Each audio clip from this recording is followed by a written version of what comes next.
Hello, students. I hope you're doing well. Today, we'll be starting a new unit, that is Unit 5, International Marketing Communication. And in terms of the objectives, the four things that we'll be primarily focusing on is understand the different components of a communication mix, appreciate the role of advertising in international marketing, examine the different regulations which guide this process, and finally explain the different types of advertising media. In terms of the structure that we will be covering, as you can see, we'll be talking about introduction to communication mix. Then we'll be talking about role of advertising, patterns of expenses, advertising, and what are the kinds of regulations, the media that is available, and then a certain standardized international marketing. So let us first go into introduction. In terms of introduction, the fundamental thing that we need to understand is when we are talking about a marketing channel, we are talking from the base of the four P's of marketing, that is product, pricing, place, and promotion. So, in terms of promotion, the communication mix that we'll be focusing on is not focused just on the buyers, but also in terms of being able to influence them to actually make the purchase. So it is not just about communication, but it is also about persuasion. So effective promotion requires an understanding of the process of persuasion and how it affects and is affected by environmental factors.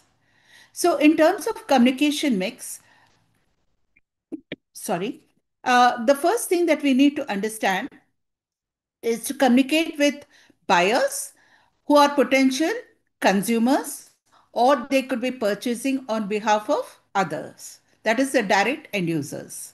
So there are certain promotional tools that we'll be looking at. The first and foremost, which is the most critical one for us and which covers a major chunk of advertising and promotional expenditure, is advertising itself.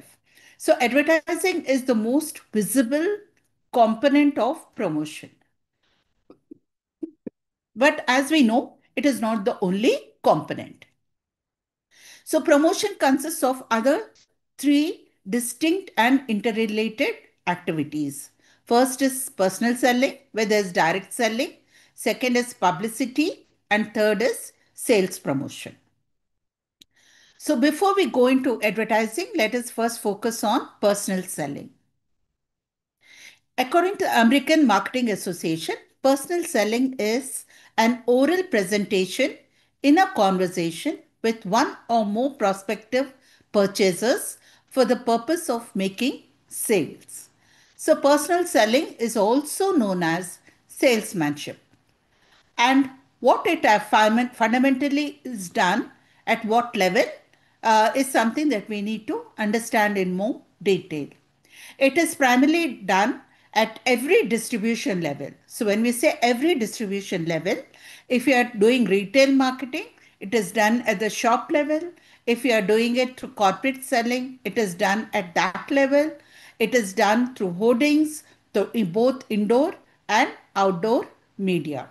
So indoor would be like pamphlets and others. Then outdoor would be more in terms of broadcasting, point of purchase, retail outlets, and displays there, etc.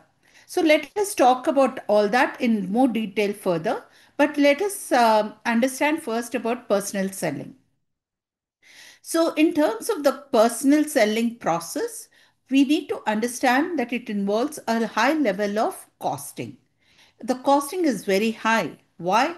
Because when certain conditions are met, only then it makes sense to go for personal selling. For example, if I'm moving into an international market and I'm not sure of the process, and mine is a common retail item like apparel, then it does not make sense for me to go through personal selling, that is trying to reach out to every final purchaser or consumer of apparel. However, if I'm trying to contact distributors or retailers for my merchandise, then it makes sense for me to use some level of personal selling in an international market. If you talk in terms of IT companies, when they are approaching new customers, in most cases, though they may use email marketing, it is fundamentally a high level of personal selling that is involved there, because at the end of the day, the customer wants to know how best you can uh, ma- modify your product so that it suits their personal requirements. But where there is not much of personalized changes, or where certain market conditions are set, then personal selling may prove to be a very expensive process. The second one is in terms of publicity. Publicity is the non personal stimulation of demand that is not paid for by a sponsor, which has released news to the media.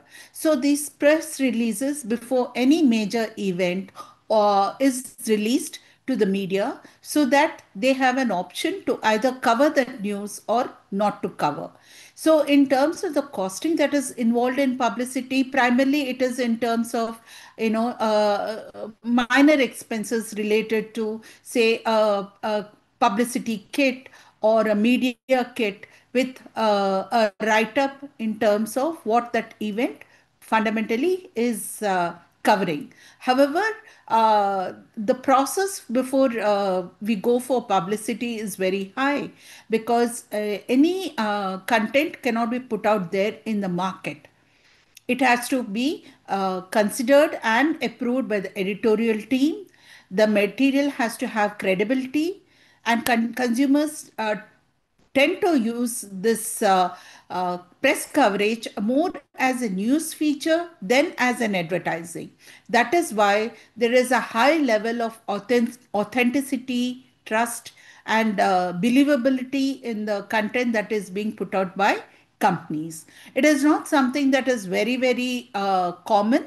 However, it is very much an accepted norm of promotion of your products. The third one that we'll be looking at briefly is in terms of sales promotion. So sales promotion can happen in multiple ways. And what are they? It could be some common ones like, coupons, sweepstakes, games, contests, prize offs, demonstrations, premiums, samples, money refund offers, and even trading stamps. If you go to some of the malls, sometimes you find that they are giving you small samples of new products that are being sold, particularly food items. And then you test it, and if you like it, then you buy it. Or they're selling pickles, and then you test the pickle. If you like the taste, then you go and purchase it. So that is a little about sampling. Or perfumes is one of the most common aspects that we consider. So in terms of perfumes, there is always the small test sample that is tested on your wrist, and with a small stick they apply it on your wrist, and if you like the fragrance, then you go ahead. Or even things like lipsticks or makeup. It is a very, very common practice to apply it on your hand, on the back of your hand, and then if the customer likes it, then they go for that particular product. This is even more common when the cost of that particular product is a little premium or on the higher product range. And then we'll now move to our focused area for today, that is the role of advertising, which is part of the four promotion mix aspects. So, the role of advertising is fundamentally talking in terms of developing or socialist countries where there is an emphasis on production and distribution efficiency. Usually, they attack advertising, saying that it is a wasteful practice. And the primary purpose of creating unnecessary wants in the minds of consumers. However, this is not always true.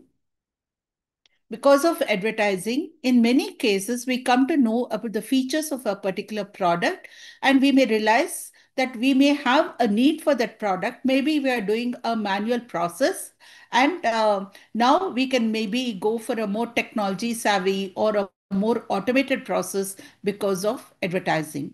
A simple example is that of um, refrigerators. There was a point in time where most refrigerators were CFC based.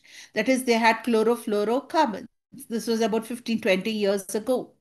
And then you see that there has been a gradual change, and now all refrigerators have non CFC as a base, that is, non chlorofluorocarbons.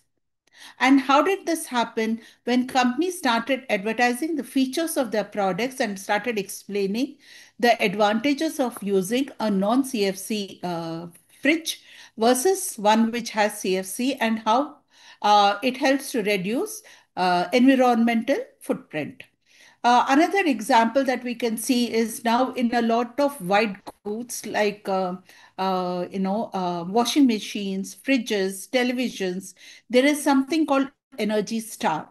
So they put some kind of Energy Star, and then they identify through that how whether the Energy Star has higher points or lower points, and how it has a direct impact on the environmental conditions. Even a simple bulb, as we know, today has moved from the bulb that we knew, say, 5 years ago to today, LED bulbs, and there are many other types of bulbs in the market. And because of advertising, we try to understand about them in more detail, and we know their impact on the environmental conditions. So we also need to understand that advertising is not just a matter of passing on information of product features, but we also have to fundamentally consider that customers are everywhere and anywhere. It is not easy to reach out to every consumer who is spread across a vast land. Imagine if we were to sell a fridge to anyone in India and going door to door selling refrigerators. It doesn't make sense, because they're not only remote and urban areas, but the number of people who are populating the country, the number of people who have to be reached, the cost of outlay for selling personally versus advertising is it can vary between multiple x's in terms of the multiplier factor. So advertising works out far cheaper than personal selling when we are trying to drive certain goods into the market. So, in fact, in 1950s, China was prohibiting foreigners from advertising there because they felt that advertising was considered politically inappropriate. However, in 1990s, that is 40 years later or 4 decades later, China changed that policy, where today they believe that the Chinese population is spread everywhere, and they need to be at the same time informed. They should be able to make informed choices. And that is only possible when there is proper advertising of a particular product, goods, or service. So earlier we had touched upon this briefly, but if you're talking in terms of advertising, it can be both indoor and outdoor, whereas personal selling or is mostly indoor. Advertising can be both indoor and outdoor. So, what is outdoor? That is billboards. Billboards, or in India, we more commonly call it as hoardings, or department stores display cases. That is the point of purchase. And telephone books, newspapers, magazines, journals. So, there's a range of advertising channels that are available. And let us not forget the more common ones, that is radio, television, social media channels, which are also helping a lot in advertising particular products and services. So, if we talk in terms of Chinese markets, they enjoy commercials that are shown. So, studies have also indicated that there is a correlation between what is the actual advertising expenditure of a company and the when it's cumulated together, and what is its impact on the gross national product of a GNP of a country, and what is the economic level of development that is happening. So the more the nation is industrialized, we understand that the advertising costs also expand accordingly. So patterns of advertising expenditure. So in one study, it was noted that advertising to sales ratio varied from across 15 countries. So ranging from 0.95 for Yugoslavia to 7.62 for Australia. So that means fundamentally in Yugoslavia, the advertising expenditure was low as compared to, say, a more developed nation like Australia. So these ratios were not necessarily related to population size, but they were also dependent on the number of directly competing brands within the firm and across competitor firms. And also, we have been speaking about it that advertising varies from industry to industry. For example, if it is an industrial product like transformers, it does not make sense to advertise the transformers in, say, a magazine like Femina or Women's Today, because that is more of a magazine which is more focused on women empowerment, women related products, or house related products. So here we are not being biased. We are trying to make sure that while we segmentize our consumers, we also need to segmentize in terms of our advertising and the channels that we are going to use for our advertising purposes. And it is also based on the product that is being sold. So there are certain well-publicized advisor models which talks in terms of advertising as a function of A, sales. So the second feature that it considers is number of users and other participants. Third is customer concentration. Fourth is fraction of sales made to order. So how many sales are happening and how many are being made to order? That is, they are being customized or personalized. Then the stage of the product life cycle. We talked about product life cycle briefly in the previous chapter too. So the stage of the product life cycle, and finally the product plans, how we are planning to promote our product and take it to the new market, that is the international market. So the size of a marketing budget, if you look at it, it is a function of multiple things. However, fundamentally, it talks in terms of the prospect customer attitude difference. Who is a prospect? A potential customer may be willing to buy, may consider buying, but has not actually bought the product. Whereas when we talk in terms of a customer, it is a product customer is one who has already purchased your product at least once, either directly or indirectly through other buyers. So, marketing budget fundamentally consists of A, prospect customer attitude difference, second, proportion of direct sales, and third, product complexity. So, if a product is very complex, and it needs to be explained in terms of its functioning to a customer, then it may require something other than advertising as a process. However, if a product is not very complex, then a simple advertising and direct purchase is highly recommended. Again, going back to the example of apparel, if my product is not complex, it is easy to explain. So advertising will help promote my product.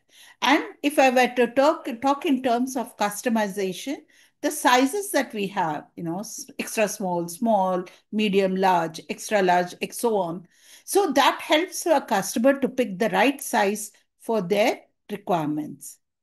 That the product is not complex. However, if you are purchasing a microwave, especially if you're a first time user, then in addition to the advertising that happens online, it may be required that we follow it up with a sales demo. right? So in terms of how to use the product, so there is a kind of complexity that is involved because a certain level of technology, especially in today's scenario, digital scenario and electronic scenario, it may be required. So it depends on how we are positioning a product and also the complexity of a product. Now, an important thing that we need to understand when we are talking of advertising is advertising and regulations. So, advertising can be affected by local regulations in multiple ways. For example, the availability of media, or imagine a situation where there is no media. So, the question that may arise in your mind is, how is it possible that there is no media in a particular country? Like we were talking in the Chinese case, where in the country in 1960s, they were not allowing, 1950s also, they were not allowing advertising on national television. Today, when we are talking about China, they have opened up their marketing channels because they have understood the need for their customers, that is, their local people, to know what are the products available and be able to make informed choices. So there are certain countries, for example, Belgium. Belgium prohibits the use of electricity for advertising purposes between midnight and 8 a.m. Interesting, right? So if you talk in terms of, again, another country, which is almost a neighboring country, is Germany. German laws regulate TV advertising contents and limit advertising on the national TV channels to 20 minutes a day, for forcing advertisers to switch from straight-run television to private channels. So just 20 minutes of advertising. Imagine. Today, if we were to watch a television serial in India, it's the other way around. For a 30-minute serial, in all probability, about 15 minutes or so is consumed for advertising, and the actual content of the television show for a 30-minute slot is reduced to just, say, 15 to 20 minutes. So there's more of advertising content than the actual content that we actually sit down to watch. So it varies from country to country. Greece and South Korea have been banning the erection of new signs, that is the hoardings and external advertising. And there is also a nationalism that can actually be the base for a ban of certain